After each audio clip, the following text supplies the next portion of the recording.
10 लाख लोग हर साल यूपीएससी का फॉर्म भरते हैं, उसमें से सिलेक्शन सिर्फ 900 से 1000 का ही होता है। एक सवाल बार बार पूछा जाता है कि उन 900 से 1000 एस्पिरेंट्स में ऐसा क्या है जो बाकी के 10 लाख में नहीं है? क्या बाकी के 10 लाख एस्पिरेंट्स कम समझदार हैं? क्या उनमें नॉलेज कम है? क्या उनमें आईक्यू कम है? बिल्कुल भी नहीं।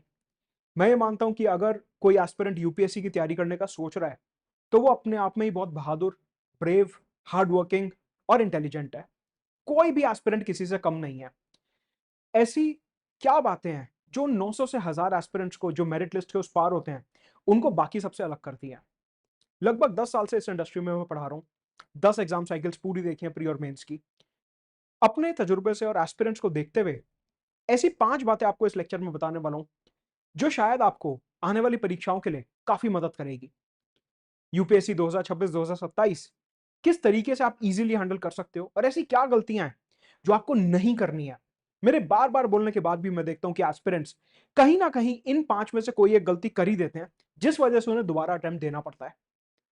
इस वीडियो में पूरा एंड तक देखेंगे, 5 बातें बताने वाला हूं जो आपके लिए बहुत ज्यादा इंपॉर्टेंट हो सकती हैं। मेरा नाम मुदित गुप्ता है और मेरे से जुड़े रहने के लिए डिस्क्रिप्शन में नीचे टेलीग्राम चैनल का लिंक दिया है, वो आप ज्वाइन कर सकते हैं।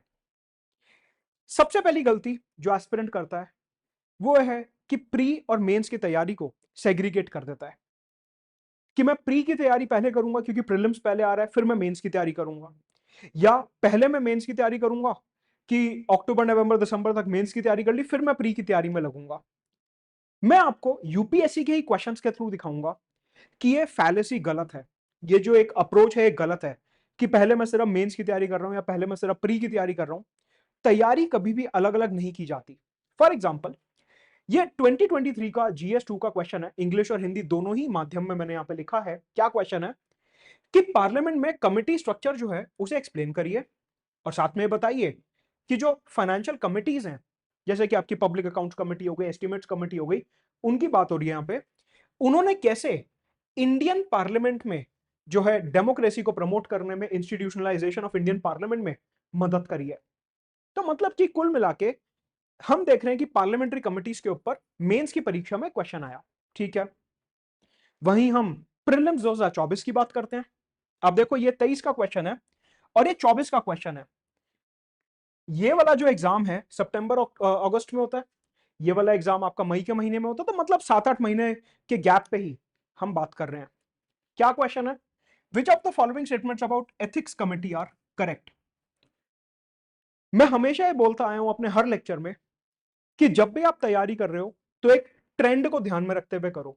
2023-24 में पार्लियामेंट्री कमिटी जो है बहुत ज्यादा न्यूज में रहे थे क्योंकि कुछ ऐसे एमपीज थे जिनके ऊपर यह आरोप लगाया गया था कि उन्होंने पार्लियामेंट में वोट करने के लिए किसी बड़े बिजनेसमैन से पैसा लिया है, और इस वजह से एथिक्स कमेटी के पास यह केस गया था।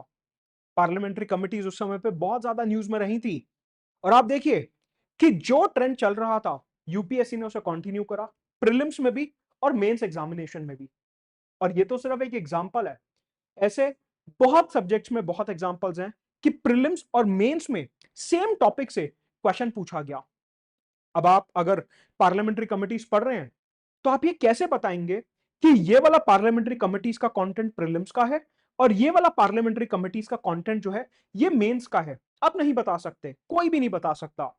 इसलिए जब भी आप history, geography, economy, science and tech, environment, polity, कुछ भी इंक्लूडिंग करंट अफेयर्स, कुछ भी अगर आप पढ़ रहे हैं तो उसे कॉम्प्रिहेंसिवली पढ़िए कि अगर उसका क्वेश्चन मेंस में आ रहा है या उसका क्वेश्चन प्रीलिम्स में आ रहा है, कैसे भी उसका क्वेश्चन आ रहा है फर्क नहीं पड़ता, मेरे को क्वेश्चन सॉल्व करना है। इट मींस कि जब भी आप कोई टॉपिक पढ़ रहे हैं तो उसे प्री और मेंस दोनों के नजरिए से पढ़िए, आप उसे सेग्रीगेट नहीं कर सकते। इसी में आपकी हेल्प करने के लिए मेरा इंडियन पॉलिटी का एक कंप्लीट कोर्स है प्री और मेंस के पॉइंट ऑफ व्यू से, जहां पे प्री मेंस पूरा कंप्लीट कराऊंगा including answer writing, judgements, laws, और आपको साथ में अपडेटेड नोट्स भी दिए जाएंगे। इंग्लिश और हिंदी दोनों ही भाषाओं में एक कोर्स अवेलेबल है, इसका लिंक नीचे डिस्क्रिप्शन में है, आप देख सकते हैं। दूसरी गलती, नोट्स ना बनाना खुद के। एस्पिरेंट आजकल क्या करता है कि कोई कोर्स ज्वाइन कर लिया, जैसे अभी मैं अपने कोर्स की बात कर रहा था इंडियन पॉलिटी, आप कहोगे कि आपने लिखा है यहाँ पे कि मैं नोट्स दूंगा और अब आप कह रहे हो कि आगे खुद के नोट्स बनाओ। समझिए, अगर आप कोई पर्टिकुलर कोचिंग ज्वाइन करते हो या आप किसी टॉपर के नोट्स टेलीग्राम से डाउनलोड कर लेते हो, उन नोट्स को आप रेफरेंस की तरह यूज कर सकते हो, बिल्कुल कर सकते हो, बट एट द एंड जो अल्टीमेटली काम आएगा वो आपके खुद के नोट्स हैं।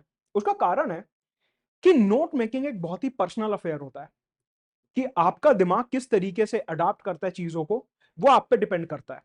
कुछ लोग ऐसे होते हैं जिनको माइंड मैप समझ आते हैं, कुछ ऐसे होते हैं जिनको लगता है कि माइंड मैप्स बहुत ज्यादा जो है कॉम्प्लिकेटेड हो रहे हैं, कुछ लोगों को बुलेट पॉइंट समझ आते हैं, कुछ लोगों को सेंटेंसेस समझ आते हैं। तो नोट्स जो होते हैं वो बहुत ही एक पर्सनल चीज होती है और हमारी खुद की अंडरस्टैंडिंग पे बेस्ड होता है। एक एस्पिरेंट के बनाए हुए नोट्स हो सकता है कि दूसरे एस्पिरेंट को समझ ना आए या पसंद ना आए, इसलिए मैं हमेशा प्रेफर करता हूं कि नोट मेकिंग चाहे आप शॉर्ट में ही करिए, लेकिन खुद से करना जरूरी है। और उसका एक एडेड एडवांटेज भी होता है कि जब आप नोट मेकिंग खुद से करते हो तो आपके माइंड में ज्यादा रिटेंशन होता है।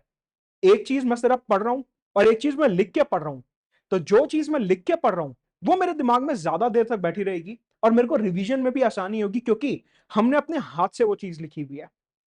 फॉर एग्जाम्पल, मेंस 2024 का एक क्वेश्चन था ये, कि कैबिनेट की जो सुप्रीमेसी है वो पार्लियामेंट्री सुप्रीमेसी को मार्जिनलाइज कर रही है। कैबिनेट सिस्टम जो है वो ग्रो कर रहा है और उसने हमारे पार्लियामेंट की जो सुप्रीमेसी है उसको कम करा है। अगर आप Laxmikanth, even for that matter कोई भी कोचिंग के नोट्स पढ़ते हैं, तो वहां पे दिया होगा कि कैबिनेट सिस्टम क्या होता है, वहां पे दिया होगा कि पार्लियामेंट्री सिस्टम क्या होता है। बट ये कनेक्शन आपको बैठाना होगा कि पार्लियामेंट कैबिनेट के ऊपर चेक्स एंड बैलेंस कैसे मेंटेन कर रहा है, कैबिनेट पार्लियामेंट की पावर को कैसे कम कर रहा है, जुडिशरी इन दोनों के ऊपर चेक्स एंड बैलेंस कैसे बना रहा है, ये दोनों जुडिशरी के ऊपर कैसे चेक्स एंड बैलेंस बना रहे हैं। ये जो अपना एक इंटरकनेक्टेड अप्रोच है, ये आपको खुद से सोचनी होगी, आपको किसी किताब में नहीं मिलेगी। हाँ, हो सकता है कि कुछ पॉलिटी के बढ़िया टीचर ये अप्रोच आपको बताएंगे, लेकिन ऐसा जरूरी नहीं है कि ये जो इंटीग्रेटेड अप्रोच है ये आपको नोट्स में भी मिलेगी। कहने का मतलब है कि जब आप लक्ष्मीकांत पढ़ रहे हो, डीडी बसु पढ़ रहे हो, हिस्ट्री में स्पेक्ट्रम पढ़ रहे हो, ज्योग्राफी में एनसीईआरटी पढ़ रहे हो, खुद के शॉर्ट नोट्स बनाइए और जो भी एनालिसिस करते हुए आपके माइंड में चीजें आ रही हैं उनको भी वहां पे लिखिए। कि फॉर एग्जांपल, अगर आपको फेडरलिज्म का चैप्टर पढ़ रहे हो और फेडरलिज्म के ऊपर नोट्स बना रहे हो, आपको अगर ये दिख रहा है कि जो सेंटर और स्टेट के अकाउंट्स होते हैं उनके ऑडिट के लिए मनी बिल सिर्फ पार्लियामेंट ला सकता है, स्टेट्स अपने अकाउंट्स के ऑडिट के लिए बिल नहीं ला सकते, that is a part of quasi federal feature, उसे आप अपने क्वाजी फेडरलिज्म के नोट्स में ऐड करिए। फॉर एग्जाम्पल, अगर आर्टिकल 82 कहता है कि डीलिमिटेशन कमीशन जो है वो पार्लियामेंट बनाएगा और फर्दर जो स्टेट लेजिस्लेचर के इलेक्शंस होते हैं उनके लिए भी डीलिमिटेशन कमीशन पार्लियामेंट ही बनाएगा, अगेन क्वाजी फेडरलिज्म का पॉइंट है, उसको आप क्वाजी फेडरलिज्म में लिखिए। लक्ष्मीकांत में स्टेट के अंदर ये सिर्फ आपको दिया होगा कि लेजिस्लेचर स्टेट के जब इलेक्शंस होते हैं तो उसके लिए डीलिमिटेशन कमीशन पार्लियामेंट बनाता है, बट ये क्वाजी फेडरलिज्म का पॉइंट है, ये आपको लक्ष्मीकांत नहीं बताएगा, ये आपको डीडी बसु नहीं बताएगा। For example, state election commissioner है, उनको गवर्नर अपॉइंट करते हैं, बट अगर उनको रिमूव करना है, he is remove like a high court जज by the parliament and president of India. ये भी लक्ष्मीकांत में फैक्ट मिल जाएगा, लेकिन उसका जो एनालिसिस है कि यार मेंस में ना ये बात क्वाजी फेडरलिज्म के पिलर के अंदर आनी चाहिए कि अपॉइंटमेंट तो स्टेट कर रहा है लेकिन रिमूवल पार्लियामेंट और प्रेसिडेंट कर रहे हैं, that is again a feature of a strong centre. तो इस तरीके की जो इंटरकनेक्टेड एनालिसिस होती है उसके नोट्स आपको खुद बनाने पड़ेंगे, तभी प्रैक्टिकली आप मेंस के लिए रेडी हो पाएंगे। Third point, year after year 10 साल इस एग्जाम साइकिल में हो गया मेरे को पढ़ाते हुए, मैं बड़े से बड़े आईआईटियंस और ह्यूमैनिटी बैकग्राउंड के स्टूडेंट्स, हर एक टाइप के स्टूडेंट को मैं बोलता आया हूं कि सीसैट को लाइटली मत लीजिए। लेकिन एस्पिरेंट को ये बात एक अटेम्प्ट के बाद समझ आती है, जब वो शुरू में अपने एक जीएस ऑप्शनल और करंट अफेयर्स के ऊपर फोकस कर रहे होते हैं। तो मैं हमेशा बोलता हूं सीसैट के लिए एक स्लॉट रखना जरूरी है, भले ही 1 घंटे का रखो, लेकिन सीसैट के लिए स्लॉट रखना जरूरी है। आप समझो, मैं आपको एक डेटा बताता हूं जिससे आपको समझ आएगा कि सीसैट कितना इंपॉर्टेंट है। प्रीलिम्स की अगर मैं बात करता हूं, क्योंकि सीसैट प्रीलिम्स का ही टॉपिक है, मेंस में नहीं आता सीसैट। अगर मैं प्रीलिम्स एग्जाम की बात करता हूं तो पॉलिटी से लगभग 14 से 18 क्वेश्चन आते हैं एवरेज, इकोनॉमी से ज्योग्राफी से 14 से 18 क्वेश्चन आते हैं, हिस्ट्री से भी इतने ही आते हैं, प्लस माइनस एक दो क्वेश्चन, कभी 18 नहीं 16 आ गए। लेकिन सीसैट से 80 क्वेश्चन आते हैं। हाँ, ये बात सही है कि 80 के 80 क्वेश्चन आपको अटेम्प्ट नहीं करने, लेकिन एटलीस्ट आपको 45 से 50 अटेम्प्ट करने पड़ेंगे कि आपका स्कोर 67 के पार चला जाए। पॉइंट बीइंग कि प्रीलिम्स के स्टेज पे सीसैट का सिलेबस जो है वो एक तो काफी ज्यादा है, एंड आपकी जो वेटेज है अकेले सीसैट की, that is much wider and bigger as compare to other subjects. कि बाकी सब्जेक्ट से 10 12 15 क्वेश्चन आएंगे, लेकिन सीसैट से 80 क्वेश्चन आएंगे, और क्वेश्चन का लेवल धीरे धीरे इस तरफ जा रहा है, जो इवन बहुत से एस्पिरेंट्स को सॉल्व करने में प्रॉब्लम होती है। ये 2025 का ही आपका प्रीलिम्स सीसैट का क्वेश्चन है। सो सीसैट अभी क्योंकि आप तैयारी शुरू कर रहे हैं, नया टाइम टेबल बनाएंगे, अपने टाइम टेबल में सीसैट के लिए स्लॉट जरूर रखेंगे। Year after year after year ये गलती मैं देखता आ रहा हूं कि जीएस में आ गए 110 नंबर, सीसैट में रह गए 50, जीएस में आ गए 105 नंबर, सीसैट में रह गए 70, 70 भी नहीं रहे, उससे भी कम हो गए। तो ये चीज थोड़ी सी अवॉइड करेंगे, सीसैट को निगलेक्ट नहीं करेंगे। प्लस इंग्लिश रीडिंग कॉम्प्रिहेंशन के ऊपर कंप्लीटली रिलाय नहीं किया जा सकता। उसका सिंपल रीजन है कि एम्बिग्विटी बढ़ती जा रही है। इस साल भी कॉम्प्रिहेंशन में अभी तक यूपीएससी के आंसर की तो आई नहीं है, जितने भी कोचिंग्स हैं आप सबके आंसर की उठा के देखो, मैथ्स का लगभग सबका सेम है, रीजनिंग का लगभग सबका सेम है, कॉम्प्रिहेंशन का लगभग सबका ही अलग है। कोई कोचिंग कह रही है कॉम्प्रिहेंशन का आंसर ए होगा, मैं कह रहा हूं बी होगा, कोई थर्ड एजुकेटर कह रहे हैं सी होगा। तो comprehension are not a reliable way to score in CSAT, क्योंकि हर एस्पिरेंट का, यूपीएससी का और कोचिंग्स का इंटरप्रिटेशन अलग है, तो नहीं पता कि उसमें सही आंसर क्या होगा।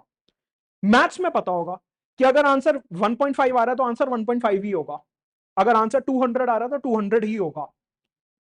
तो सीसैट को निग्लेक्ट नहीं करना है, एंड वी डोंट वांट कि ऐसी सिचुएशन आए कि जीएस में तो 100 पार चले गए और सीसैट में 40 50 नंबर रह गए। We don't want that situation. इसी को सॉल्व करने के लिए सीसैट का मेरा बेसिक फाउंडेशन कोर्स अवेलेबल है, जहां पे पूरा बेसिक से लेके एडवांस लेवल तक कंप्लीट सीसैट में आपको कराने वाला हूं। और जितने भी पीवाईक्यूज हैं, मॉक क्वेश्चंस हैं, शॉर्टकट्स हैं, बेसिक्स हैं, टेक्निक्स हैं, सब कुछ इस पर्टिकुलर कोर्स में कवर कराऊंगा एंड टू एंड। ये कोर्स करने के बाद आपको किसी बुक की जरूरत नहीं पड़ेगी, और आप सिर्फ इस कोर्स के ऊपर कंप्लीटली सीसैट के लिए रिलाई कर सकते हैं। चौथी गलती है निग्लेक्टिंग करंट अफेयर्स। बहुत से एस्पिरेंट्स कहते हैं कि सर हम करंट अफेयर्स ना जनवरी से शुरू करेंगे, मई में प्रीलिम्स है, हम करंट अफेयर्स के लिए सिर्फ मैगजीन पढ़ रहे हैं। देखिए, करंट अफेयर्स के लिए मैगजीन रेफर करना अच्छी बात है, करनी भी चाहिए कि कोचिंग अच्छे से मैगजीन बना रहे हैं और हम उसे रेफर कर सकते हैं, अगर अवेलेबल है तो क्यों ना रेफर करें। बट इसका एक डीपर डायमेंशन भी है। पहली बात, मैगजीन्स में मोटा मोटा करंट अफेयर कवर होता है, कुछ ऐसी चीजें होती हैं जो कवर नहीं होती। सेकंड, जो आप ये पूछते हो कि सर हमें स्ट्रक्चर नहीं समझ आ रहा, आंसर कैसे लिखना है, हमें एस्से राइटिंग के स्ट्रक्चर में प्रॉब्लम आ रही है, सर इंट्रो बॉडी कंक्लूजन कैसे लिखना है वो समझ नहीं आ रहा, सर आंसर राइटिंग में काफी प्रॉब्लम आ रही है, सीसैट के पैराग्राफ रीडिंग में प्रॉब्लम आ रही है, छोटे छोटे डेटा नहीं मिल रहे, सर कौन कौन से कोट्स लिखने अपने एस्से में, आंसर में नहीं समझ आ रहा, कौन कौन से डेटा पॉइंट्स, हिस्टोरिक डेटा लिख सकते हैं नहीं पता, इंडिया की कहां पे क्या पोजीशन चल रही है नहीं पता ज्यादा। ये सारी चीजें न्यूज़पेपर से क्लियर होंगी। मैं ये नहीं कह रहा कि आप दिन के 4 घंटे न्यूज़पेपर को दो, लेकिन कम से कम 1 से 1.25 घंटा न्यूज़पेपर को देना जरूरी है।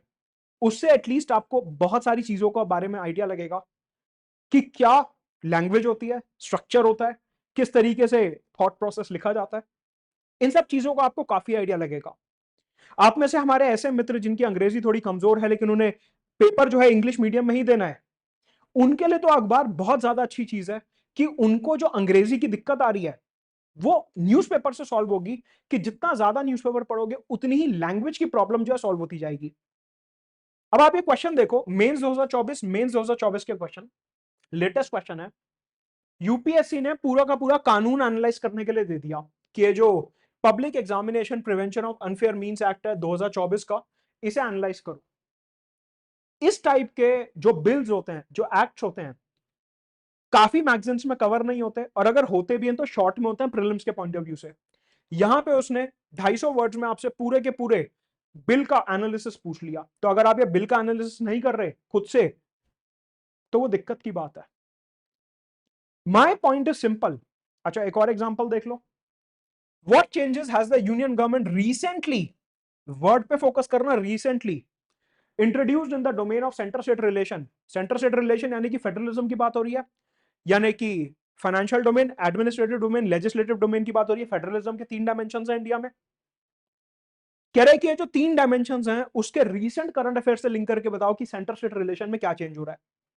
क्वेश्चन में लिख दिया कि रीसेंट चाहिए, कुछ ऐसा 1950s और 60s का मत लिख देना। वो खुद कह रहा है कि मेरे को करंट बेस चाहिए, कि बताओ जीएसटी काउंसिल में क्या हो रहा है, किस तरीके से नीति आयोग काम कर रहा है, किस तरीके से जोनल काउंसिल्स और ये नॉर्थ ईस्ट काउंसिल काम कर रहे हैं, किस तरीके से फाइनेंस कमीशन काम कर रहा है। इस टाइप की बात हो रही है।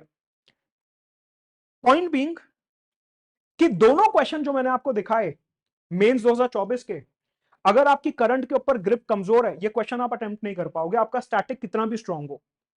तो पहली प्रॉब्लम है कि करंट अफेयर स्ट्रांग करना है। दूसरी प्रॉब्लम है कि मैगजीन पढ़ रहे हो, ठीक है पढ़ लो, लेकिन अखबार पढ़ना भी उतना ही इंपॉर्टेंट है। भले ही अखबार को कम समय दो, लेकिन उससे पढ़ो। मल्टीपल बेनिफिट्स हैं जो सीधे शायद ना दिखें, लेकिन अपने आप में आपको 2 महीने बाद इंप्रूवमेंट दिखने लगेगी। ये काफी बड़ी गलती होती है ईयर आफ्टर ईयर, जो मैं हाईलाइट करते हुए आया हूं। और पांचवी सबसे बड़ी गलती, इस गलती के 2 पिलर हैं।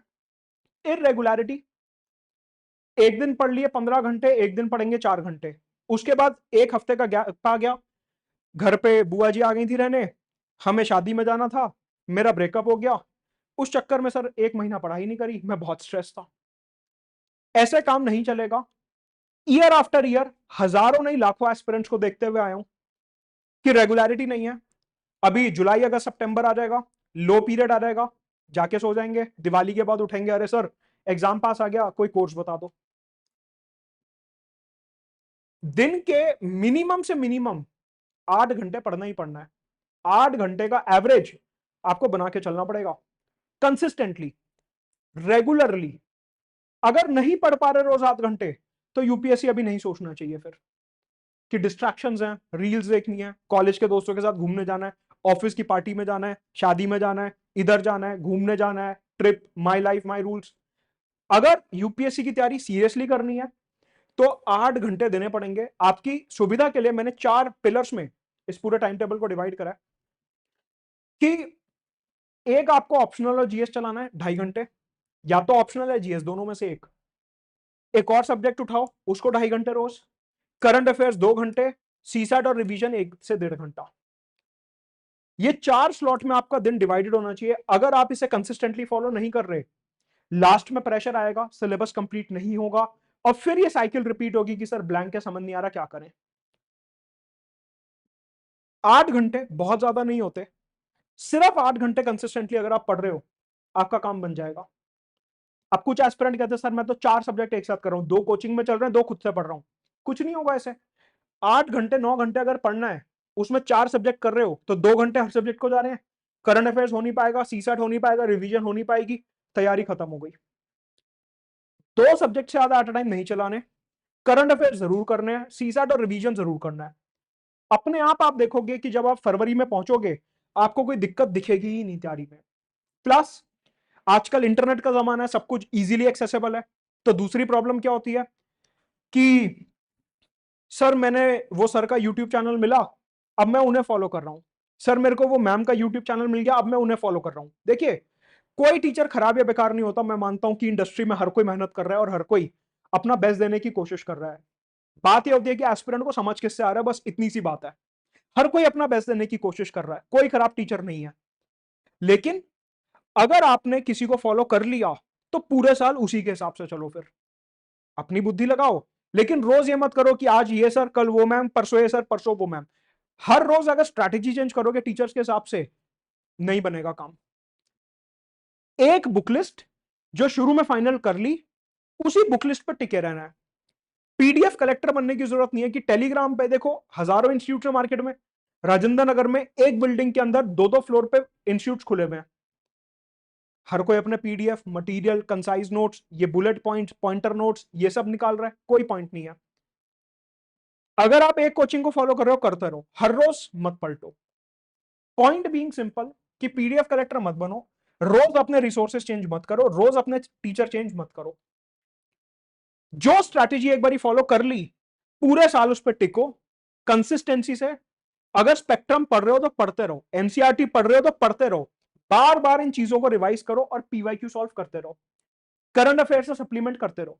हर रोज ये चेंज करने की कोई जरूरत नहीं है।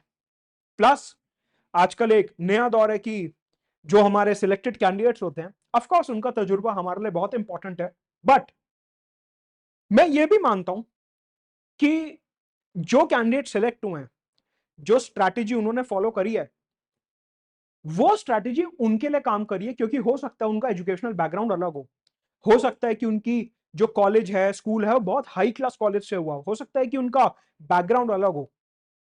हम हर किसी की स्ट्रैटेजी को ब्लाइंडली फॉलो नहीं कर सकते। हमें अपने मेंटल लेवल के हिसाब से कि मेरी कितनी समझ है, उस हिसाब से मेरे को अपनी स्ट्रैटेजी बनानी होगी। कि मेरे को ज्योग्राफी में अगर प्रॉब्लम आ रही है तो मैं उसमें ज्यादा टाइम लगाऊंगा। अगर एक टॉपर ने बोल दिया कि ज्योग्राफी तो मैंने 15 दिन में कर ली थी, तो मैं 15 दिन में ज्योग्राफी नहीं करूंगा, क्योंकि मेरे को उसमें प्रॉब्लम हो रही है। मैं 20 दिन लगाऊंगा। पॉइंट इज कि अगर मेरे को हिस्ट्री में प्रॉब्लम नहीं हो रही तो मैं वो भले ही 15 दिन में कर लूंगा, लेकिन जिसमें प्रॉब्लम हो रही है उसमें मैं ज्यादा टाइम लगाऊंगा। मैं आपको सिर्फ ये कह रहा हूं कि ब्लाइंडली, अंधाधुंध, बिना बुद्धि लगाए किसी भी टॉपर की स्ट्रैटेजी फॉलो नहीं करनी। उनका एक्सपीरियंस इंपॉर्टेंट है, उससे सीखिए, लेकिन अपने स्ट्रेंथ और वीकनेसेस के हिसाब से अपनी स्ट्रैटेजी बनाओ।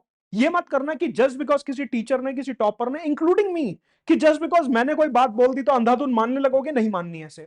अपनी बुद्धि लगाओ, अपना बैकग्राउंड देखो, अपना मेंटल लेवल देखो, अपने सर्कमस्टांसेस देखो, उस हिसाब से डिसीजन लो कि मुझे क्या स्ट्रैटेजी अपने लिए बनानी है, और उस पर फिर पूरे साल टिको। फिर ये नहीं कि आज ये स्ट्रैटेजी कल वो स्ट्रैटेजी, ये नहीं करना। फिर कंसिस्टेंसी बहुत इंपॉर्टेंट है। Consistency in terms of number of hours, consistency in terms of the resources, teacher and the strategy that you are following. कि एक बार कर लिया तो कर लिया, बस रोज नहीं बदलना। राइट। 5 गलतियां, इनको ध्यान रखना। आईआर का भी बैच अवेलेबल है, 3 बैचेस अवेलेबल हैं, पॉलिटी, सीसैट, आईआर, कॉम्प्रिहेंसिवली। तीनों का लिंक नीचे डिस्क्रिप्शन में डाल दूंगा। अवेलेबल है कोर्सेज, इंग्लिश हिंदी दोनों में है। एंड टू एंड आपका पूरा सिलेबस यहां पे कवर करा दूंगा। तो ये बैचेस आप देख सकते हो, और इन 5 गलतियों से आपने बचना है।